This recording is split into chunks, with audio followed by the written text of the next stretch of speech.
Om Sadashiva Samarambam Shankaracharya Madhyamam Asmadacharya Paryantam Vande Guru Paramparam Ishwaro Guratmeti Murti Beda Vibhagine Vyomabda Vyapta Dehaya Dakshinamurtaye Namaha Sabhavedanta Siddhanta Gocharam Tamagocharam Govindam Paramanandam Satguru Pranatoshmaham Om Shanti Shanti Shanti Om Namastê, Om Ishwara. Bem-vindo todos vocês do Vedanta Brasil às nossas classes de domingo, 14 de setembro. 2025, nós iniciamos hoje com perguntas e respostas, porque é sempre interessante, porque é um modo de eu poder compreender melhor, né, o que vocês compreenderam, né, o nível de vocês, né, das perguntas a gente consegue compreender melhor a que ponto vocês estão, tá? Então, eu estou abrindo aqui oficialmente para perguntas e respostas. Sintam-se à vontade. Isso aqui é um espaço extremamente seguro para a gente expor as nossas dúvidas, confusões, ignorâncias e conhecimentos. Conhecimentos a gente pode até expor, mas não é tão essencial quanto expor as nossas dúvidas. Que o que é conhecido, né? Mas pode ser exposto também, mas sem exibicionismo, né? Mas as dúvidas, as confusões, né, as questões são ainda mais importantes, porque elas precisam ser removidas, né? Não é assim, Alexandre Chimarrão? Chimarrão é o seu sobrenome mesmo?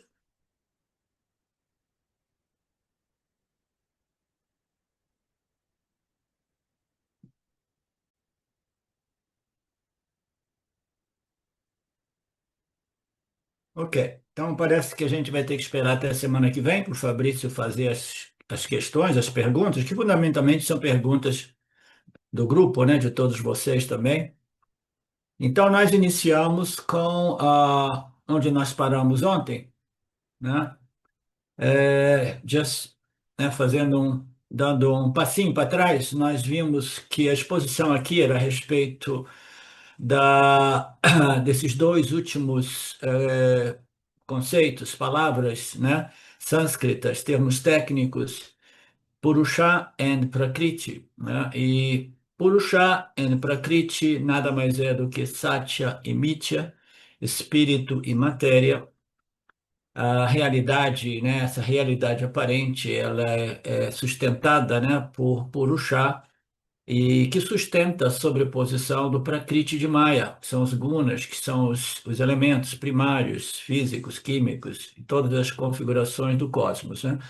Então, um buscador espiritual, ele precisa se preparar para chegar neste nível de discriminação entre Purusha e Prakriti, né? E como nós fazemos isso? Compreendendo que os nossos corpos, o causal, o sutil e o físico, são constituídos pelos gunas demais, são Prakriti, tá? Então, puro Prakriti, principalmente o sutil e o físico, né?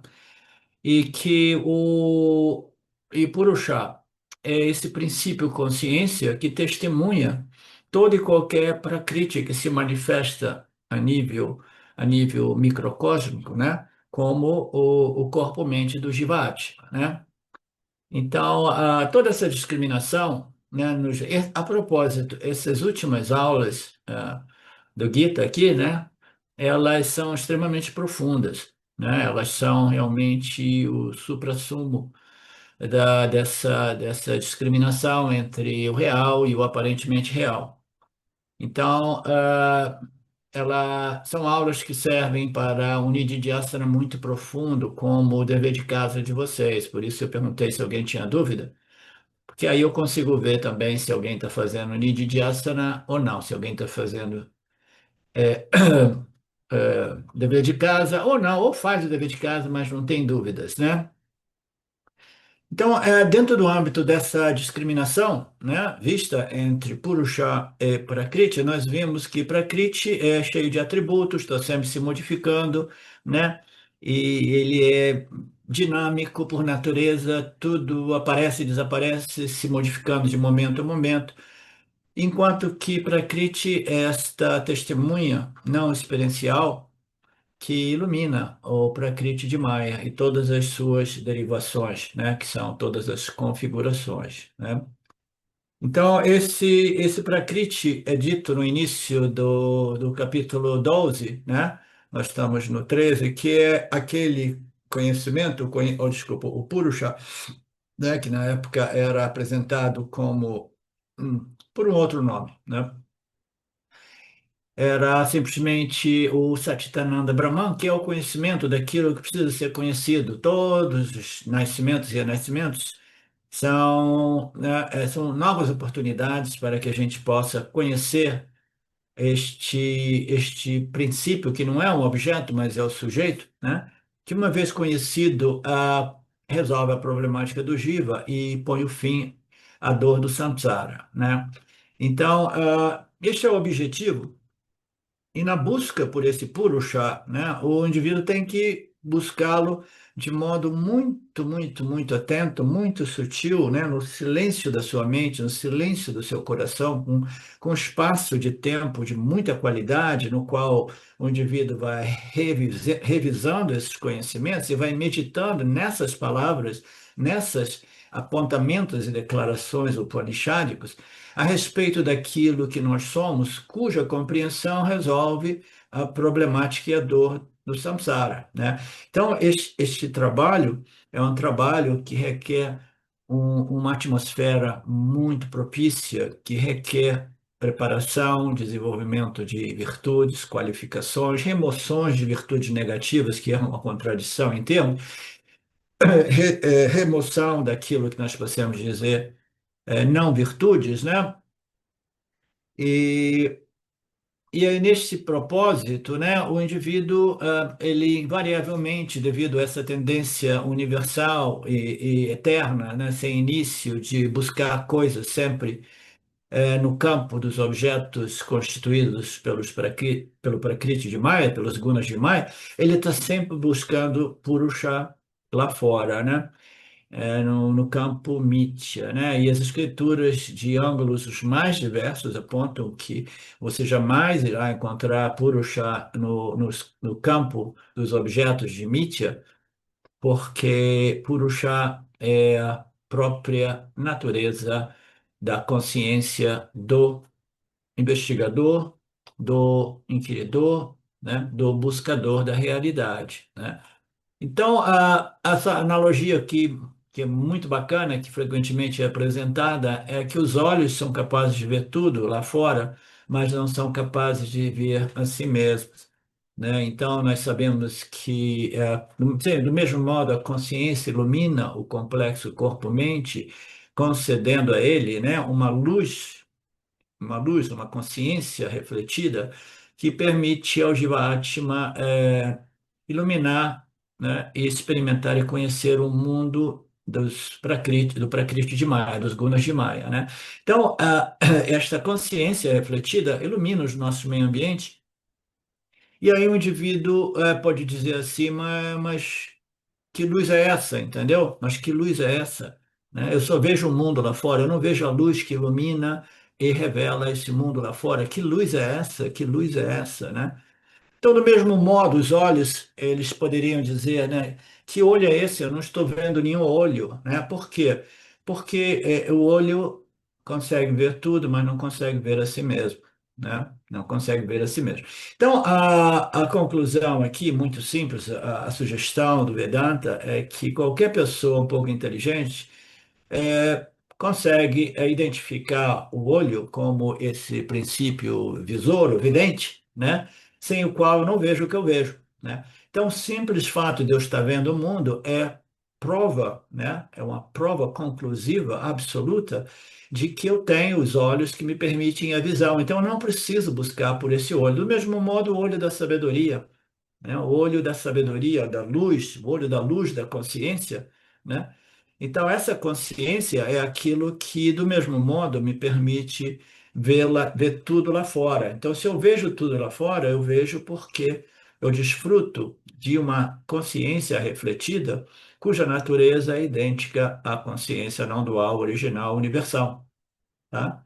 Então, é a coisa mais autoevidente, mais simples que existe, mais autoexposta, autorreveladora, né? Essa consciência que nós somos, sempre presente ou jamais não presente, como alguns gostam de colocar, é uma coisa tão natural, mas tão presente a cada momento, e o buscador deste conhecimento que transforma e resolve a problemática da dor humana, ele não consegue ser obtido por causa da tendência, né, do olho procurar a si mesmo lá fora, no campo dos objetos que o olho vê, que o olho ilumina, né? Então, essa consciência, ela é tão auto-evidente, jamais não presente, mas ainda assim parece que a humanidade sofreu uma hipnose, que até mesmo aqueles raros indivíduos interessados nesta compreensão, neste conhecimento revelado, ainda assim têm uma dificuldade enorme de reconhecer aquilo que é o mais óbvio,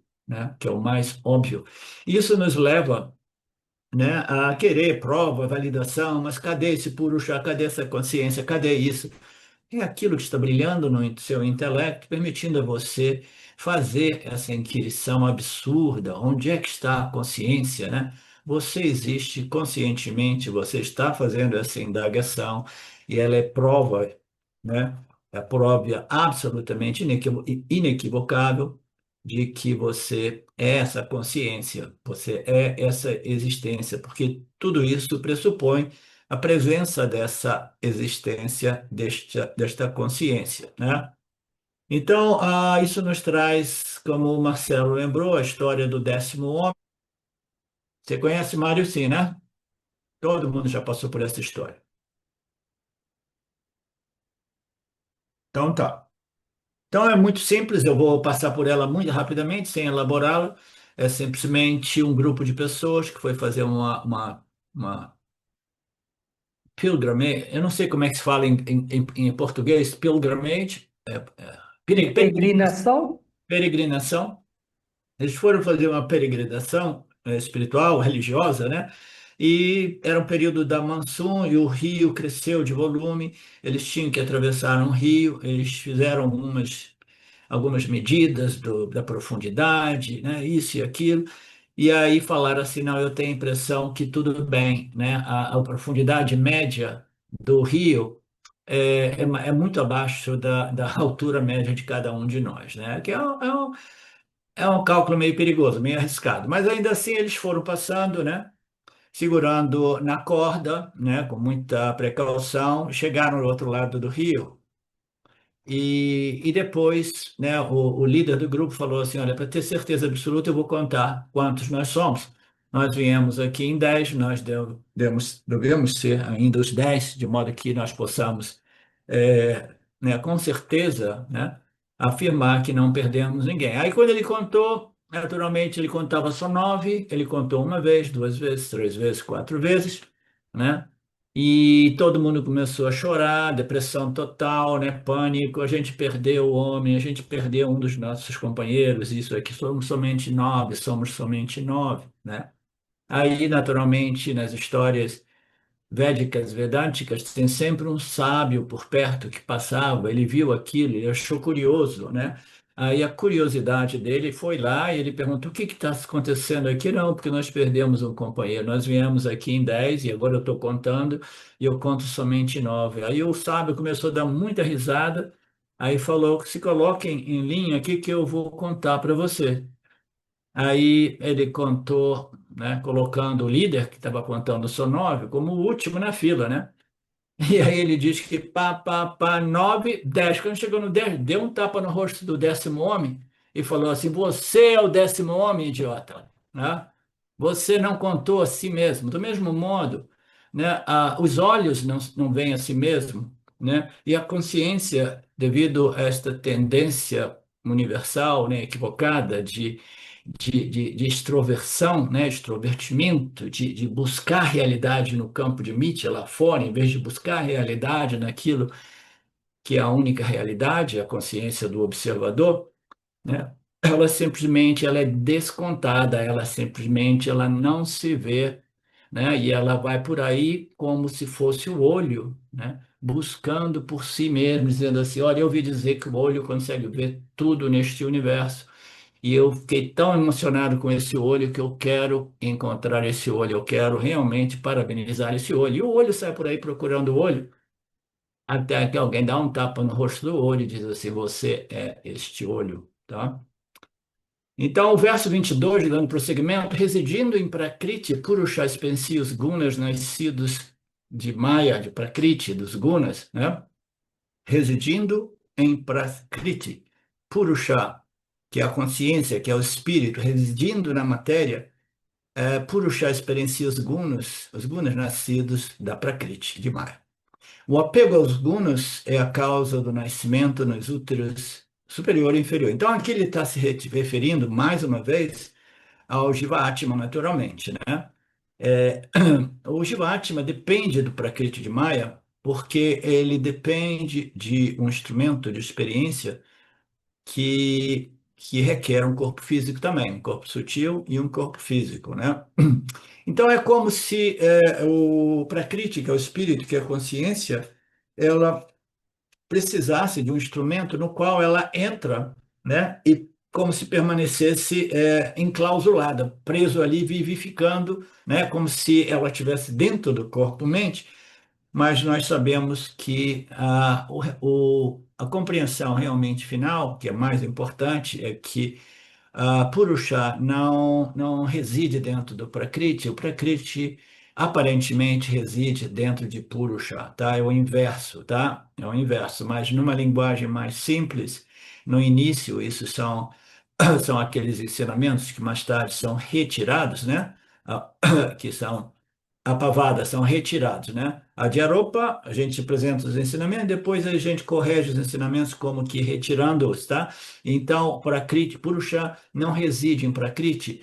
Se podemos dizer, Prakriti reside aparentemente em Purusha, que é a consciência. Tudo somente é uma sobreposição aparente naquilo que é a única realidade, que é Purusha ou a consciência, tá? Então, o Purusha aparentemente está experimentando os gunas de Prakriti, tá? Então, de novo, eu já estou fazendo uma edição antecipada. Purusha não é uma entidade experienciadora, ela aparentemente experiencia os gunas nascidos da Prakriti. Por quê? Através do complexo corpo-mente, sentidos, que é Prakriti, ele precisa de um instrumento. Para entrar no âmbito dessa ordem física material, você precisa de quê? De um instrumento físico material, com frequência idêntica à ordem, à subordem que você vai interagir, que é esse Vyavahārika, essa ordem física material, né? Então, Purusha aparentemente experiencia os gunas nascidos de Maya, aparentemente porque quem experiencia literalmente é o complexo corpo, mente, sentidos, que aparentemente é feito só de Prakriti, mas existe alguma coisa a respeito do complexo corpo, mente, sentidos, que é o quê? Que é o reflexo da consciência original, que é Purusha, que produz, né, a consciência refletida, né? Então, essa consciência refletida é aquilo que experiencia os gunas nascidos do Prakriti de Maya, tá? Então, é essa consciência refletida, né, que experiencia. Então, Purusha, a consciência original, requer um corpo físico e um corpo sutil, no qual ele brilha ou reflete, se reflete como consciência refletida, fazendo de modo que a experiência desta sobreposição dos Prakritis de Maya seja possível e obtida através desse instrumento, o corpo, mente, sentidos, que substancialmente, que materialmente é matéria e energia, tá? Mas que na sua essência existe um fenômeno que ocorre, a consciência, a única realidade permeando este complexo corpo-mente, produz uma consciência refletida E essa consciência refletida, cuja natureza real é a consciência original, experiencia os gunas nascidos do Prakriti, tá?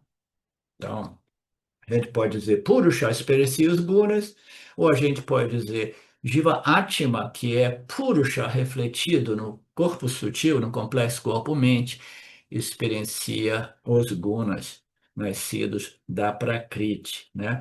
E se o indivíduo sabe, né, que existem, na minha natureza humana, existem dois princípios operando, um é Purusha e o outro é Prakriti, um é consciência, e o outro é o corpo físico e sutil que produz esse fenômeno chamado consciência humana. Então, eu sei que essa consciência humana é de mesma natureza da consciência original não dual.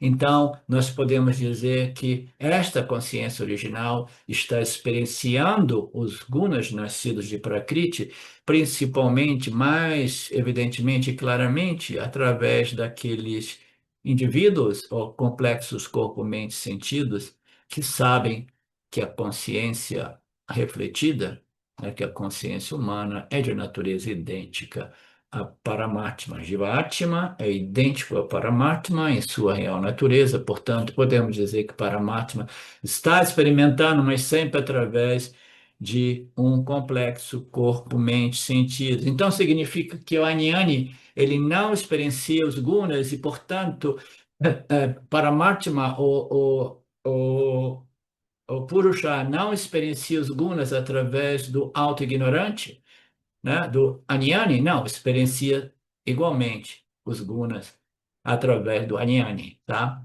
Somente que o Anyani, ou ele não sabe, né? Não tem nenhuma ideia de sua natureza superior, de sua real natureza, ou se sabe, sabe a nível acadêmico. Isso também não resolve a problemática e a dor do samsara, né? O apego aos gunas é a causa do nascimento nos úteis. Então, do ponto de vista da alma individual, o indivíduo se apega ao quê? Se apega ao prakriti. Prakriti são os gunas, tá? Que foi apresentado até mesmo como os elementos, né, primários, que foi apresentado como tudo que existe no universo, porque tudo que existe no universo é fundamentalmente nascido do Prakriti de Maya, que são os gunas, que são os elementos, etc, etc. Matéria, energia. Então, do ponto de vista do Jivatma, né, ele se apega ao mundo físico material, o que inclui o seu corpo físico e o seu corpo sutil, porque o corpo sutil também é matéria sutil. É matéria muito sutilizada, mas ainda assim é matéria. Matéria e energia são a mesma coisa, é só uma questão de frequência, né? De energia, né? Então, o apego ao mundo físico-material da parte do Jivatma, que é o apego ao meu corpo físico, que é apego ao corpo sutil, né? Apego ao ego, à minha autoimagem, né? Apego à minha mente, as minhas noções, conceitos, né? As minhas emoções e sentimentos, né? Aos meus pensamentos, apego a tudo isso, tudo que é um objeto de experiência, o Jivatma se apega. E por que que ele se apega? Porque ele se define através de tudo isso. O Jivatma se define através da manifestação dos gunas nascidos do Prakriti de Maya, tá? Então, todos os atributos que constituem, que configuram este corpo, mente, sentidos, é o que eu utilizo para me definir, infelizmente. Eu me defino através dos atributos do corpo físico e o corpo mental e emocional. Você entende, Mari?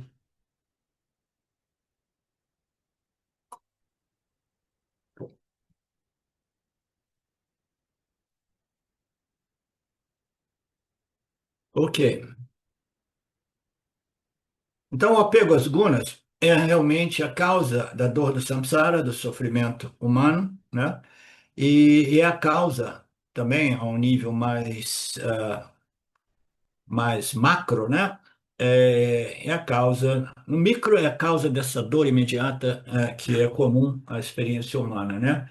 Essa dor inerente à identificação equivocada com a matéria e a energia, né, que é limitada em todos os sentidos e que se sente, né, insuficiente, pequena, inadequada, né?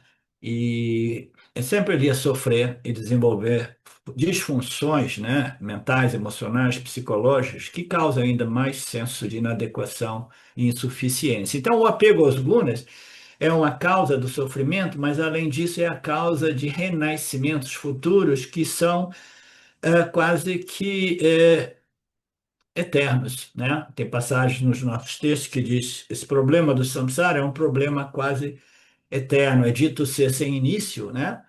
E é dito ser praticamente sem eterno. E por que é dito ser quase sem eterno?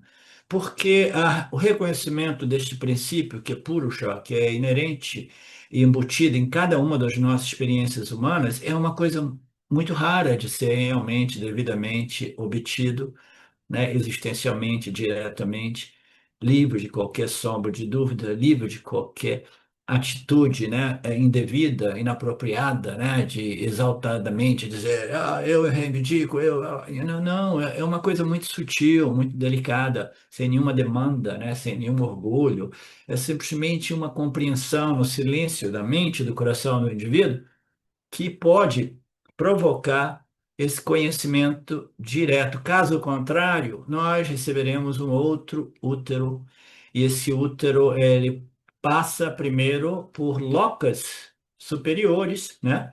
E depois locas inferiores. Então, locas superiores pode ser visto como são algumas dessas locas celestiais, na qual a alma individual vai como se fosse um resort, né? Tirar umas férias numa dessas locas superiores, né?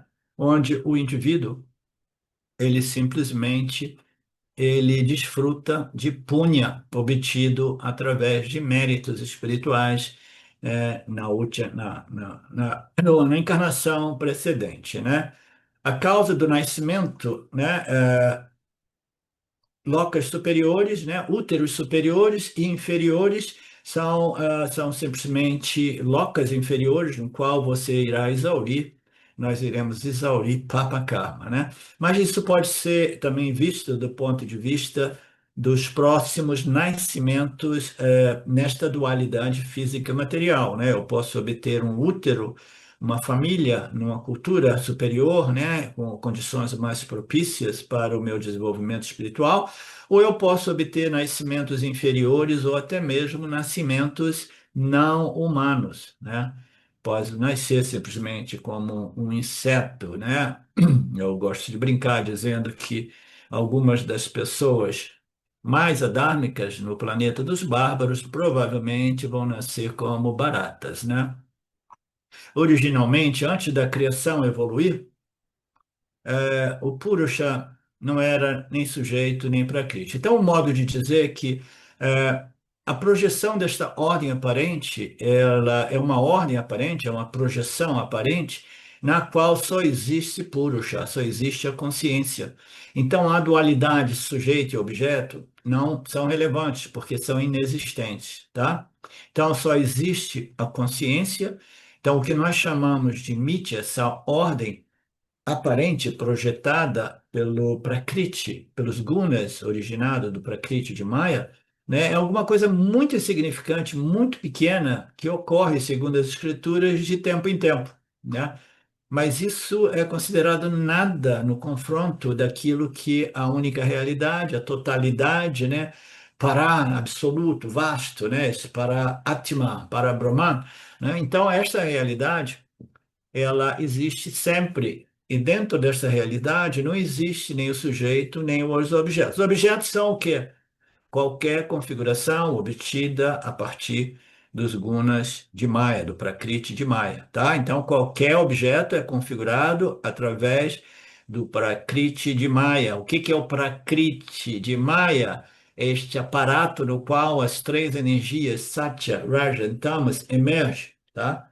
Então, esses prakritis, né, com a inteligência de Ishvara, né, esse ser, né, todo conhecedor, conhecedor de tudo, né, com inteligência suprema, etc., ele irá manipular os outros gunas e desenvolver os elementos sutis, e a partir daí do inteiro universo físico material e universo sutil, né?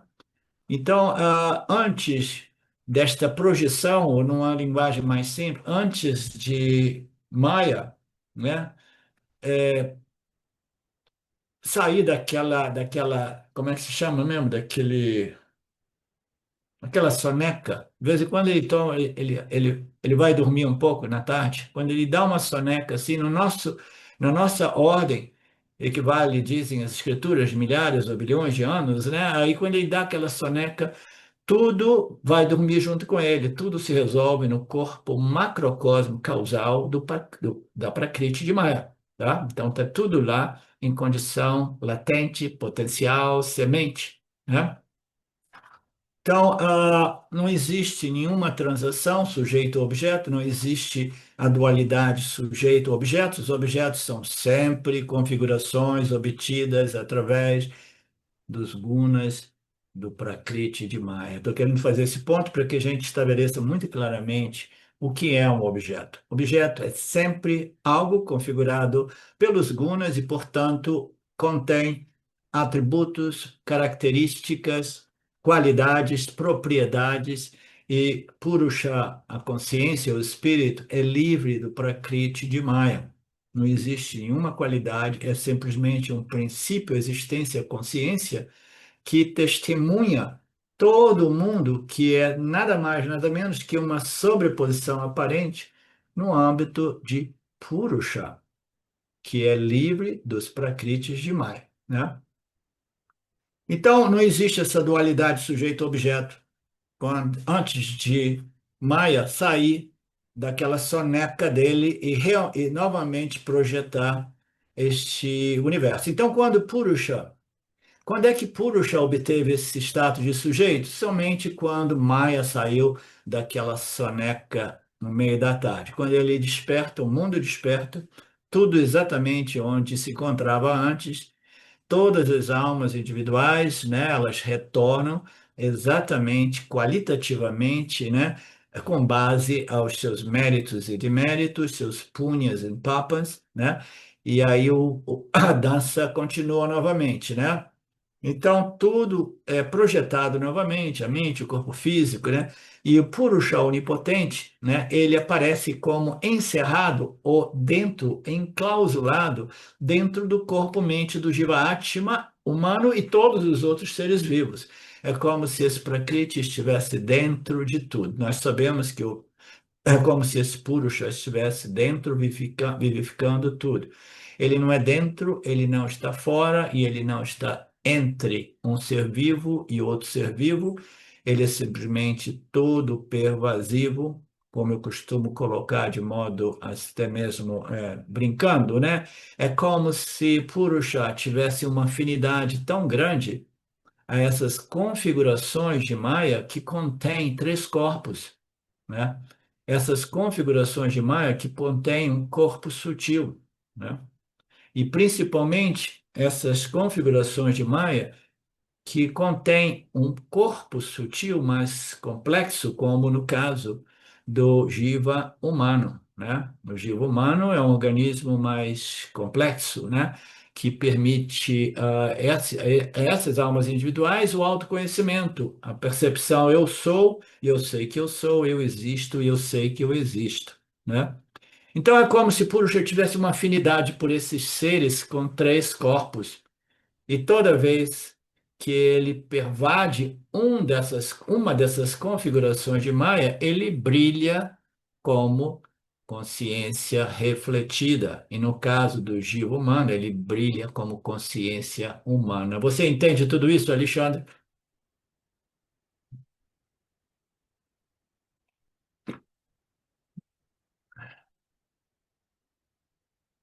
Ok. Então, na aula passada, nós vimos que antes da criação, esses objetos, esses invólucros não existiam, portanto, a consciência era uma sem uma segunda, onipresente. E ela não era limitada, aparentemente limitada, por aquilo que ela vivifica e anima, né? No caso, ela vivifica e anima os jivas, sejam eles humanos, do reino animal ou do vegetal até mesmo, né? Então, essa consciência omnipresente, né? Ela não aparecia como o espaço dentro do pote de barro, mas ela aparecia como espaço livre de qualquer configuração pote de barro. Imagina o espaço sem nenhuma configuração, né? Aí aparecem configurações, essas configurações elas são potes, né? Elas não são totalmente sólidas, elas possuem paredes, de tal modo que o espaço ele aparece dentro e fora dessas construções de barro, né? Aí a gente pode dizer existe o espaço interior e existe o espaço exterior, mas a realidade é que não existe nenhuma diferença entre o espaço interior e o espaço exterior, tá? E o espaço não está contido, não está enclosed, ou encerrado, ou preso, né? Dentro de nenhum pote de barro, a consciência não se encontra encerrada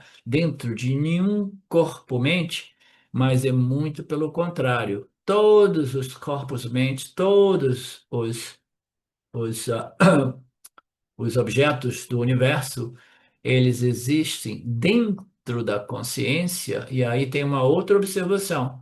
Eles existem dentro do âmbito da consciência como consciência, tá? Porque a realidade é a não dualidade. Toda essa projeção de Namarupas, todos esses invólucros, todos esses corpos-mentes humanos e não humanos, todos os objetos inertes existem dentro do âmbito da consciência como consciência. Por quê? Porque é a única realidade. Essa é uma sobreposição aparente, do mesmo modo que existe a projeção das imagens dinâmicas na tela do cinema. Essas imagens projetadas, elas são projeções aparentes. Na realidade, só existe o quê? Só existe a tela do cinema, né? Então, tudo isso é uma sobreposição aparente na consciência, como consciência, porque consciência é a única realidade. A consciência é aquilo que está por trás de tudo, concedendo a Maia esta projeção aparente, tá? Assim como obtivemos um espaço encerrado, nós vimos isso, né, bem por muito tempo na aula passada, nas últimas aulas, né? Em todos os textos nós temos essas analogias vedânticas, né? O espaço aqui desse escritório, da sala, da cozinha, do varanda. Então, todos esses espaços, né? Eles são úteis na medida que nós edificamos as paredes e um teto. Aí você tem um espaço interior que serve para quê? Serve para mim me proteger da chuva, do frio, é aquilo que eu chamo de minha casa, né? Um espaço fechado, né? Mas ainda assim, o espaço fora é idêntico. E na Índia, se você tiver dúvida disso, vai lá ver como é que os sadhus e os sannyasis, né, de rua, eles vivem. Eles vivem literalmente no espaço aberto, né? Eles não têm nenhum problema. Eles dormem na rua, acordem na rua. Quando tem o período da chuva, eles encontram um lugar com a marquise, né? Uma coisa assim que dê uma proteção. Ou se não, eu já vi muitas vezes eles dormirem na rua, botando um monte de plástico em cima deles, tá? Então, o espaço, ele é o mesmo, né? Seja ele fechado, né? Mas o espaço fechado serve a um propósito, né?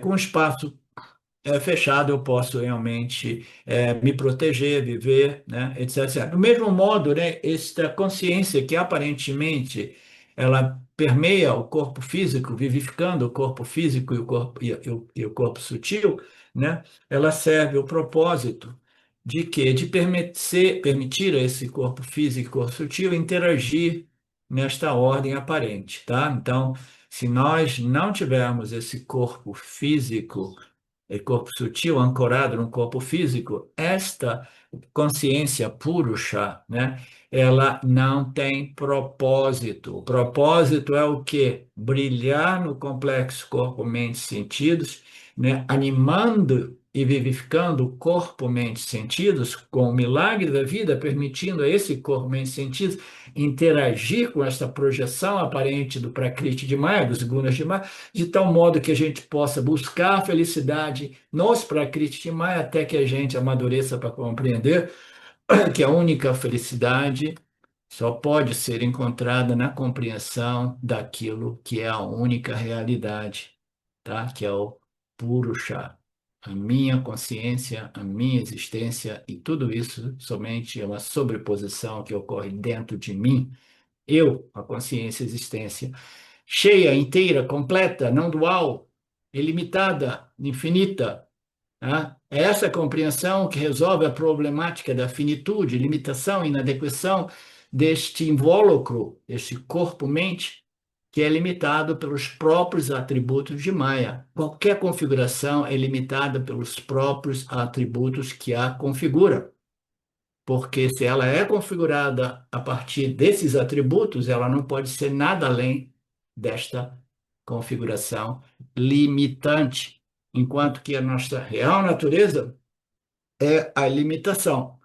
Então, o espaço aberto, né, ele pode ser convertido, e é bom que ele possa ser convertido num espaço protegido, assim dito fechado. Do mesmo modo, essa analogia precisa ser compreendida como a consciência aparentemente fechada ou enclausulada, né, dentro, né, dentro, ela não está dentro de um corpo-mente, o corpo-mente está dentro dela, é só que quando os dois entram em contato, essa consciência tendo essa afinidade, entre aspas, faz esse corpo-mente brilhar com a mesma natureza de Purusha, que é o Aham, cuja natureza é Aham Brahmasmi, né?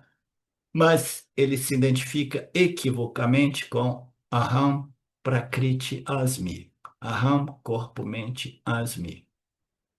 Da mesma forma, a consciência ela não é enclausulada, enterrada, encerrada. Antes, ela aparentemente se encontra enterrada ou enclausulada agora, mas ela, na realidade, é Brahman, é Purusha, e por isso o mundo do Prakriti, o mundo inteiro, são objetos em relação a este princípio sujeito absoluto, que é Purusha.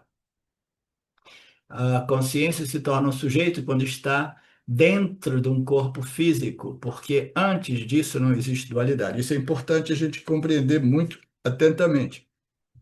A consciência, ela é o sujeito absoluto, mas ela se torna um sujeito somente, efetivamente, literalmente, né, na prática, né, na experiência, né, pragmaticamente, ela se torna um sujeito somente se ela tem um instrumento a partir do qual ela pode experimentar a dualidade sujeito-objeto.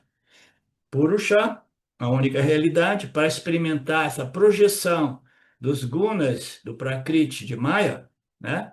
Esta consciência, ela precisa de um instrumento que permita a ela experimentar os atributos do Prakriti de Maya, né? Então, ela se torna um sujeito quando ela tem um instrumento, e aí a gente diz, então, agora, esse instrumento, existe um habitante interior, que é a consciência, que está dando vida e animação, permitindo a esse experimentar o mundo do Prakriti de Maya. Tá? Então, esta é uma outra compreensão, é outra afirmação que precisa ser refinada, tá? A consciência se torna um sujeito quando ela tem um instrumento, não que ela esteja fechada, mas ela brilha nesse instrumento, né? Criando uma consciência refletida que irá experimentar e conhecer os mundos dos gunas de Maya, o mundo do Prakriti de Maya. Então, você nunca constrói uma casa, você constrói as paredes, o espaço é sempre o mesmo, a gente já viu isso, todo o movimento, estudo. Deixa eu ver aqui se tem alguma coisa mais aqui. Ok. Só me lembro aqui que as paredes não servem para nada, a menos que elas sejam realmente fechadas para servir de abrigo, né? Então, o movimento, estudo é um abrigo. O que é abrigo? As paredes não oferecem abrigo, mas as paredes que fecham com o teto se tornam um abrigo. Assim, Purusha, a consciência, o espírito, se torna o sujeito, Prakriti se torna o objeto, tá?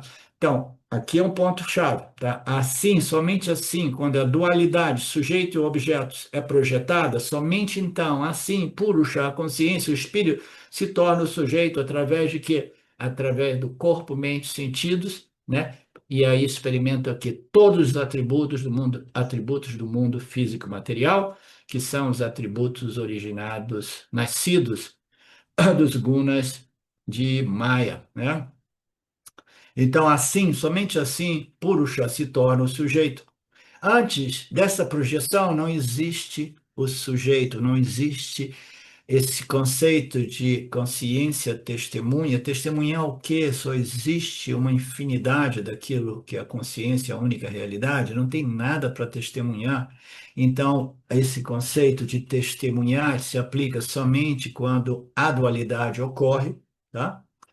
E muito mais, ainda mais, o conceito de eu sou o sujeito, eu sou o conhecedor, eu sou o experienciador, só ocorre uma vez a dualidade sujeito e objetos, que são configurações da Prakriti de Maya, se estabelece, né? Então, todo mundo originado, desenvolvido, derivado da Prakriti Maya se torna o mundo objetivo. Tudo isso é somente Mithya Prakriti, sobreposição dos gunas de Maya. O que acontece? O que que acontece quando Purusha se torna sujeito? A gente vai ver agora no próximo, no próximo arquivo, que é o arquivo, Marcelo, 22, 24. 22, 24. Ok.